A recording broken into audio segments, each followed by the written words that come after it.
కొమరంభీం ఆసిఫాబాద్ జిల్లా కలెక్టర్ హరిత టీచర్ గా మారారు.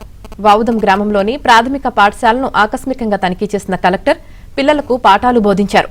బోధనా తీరు, విద్యార్థులకు అందుతున్న సౌకర్యాలు, మధ్యాహ్న భోజనం నాణ్యతను పరిశీలించారు.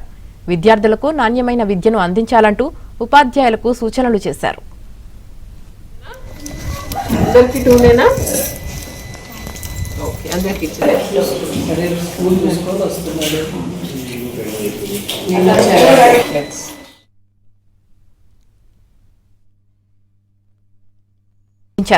బోధనా తీరు, విద్యార్థులకు అందుతున్న సౌకర్యాలు, మధ్యాహ్న భోజనం నాణ్యతను పరిశీలించారు.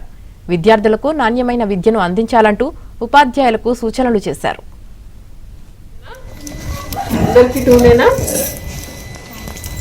అందరికీ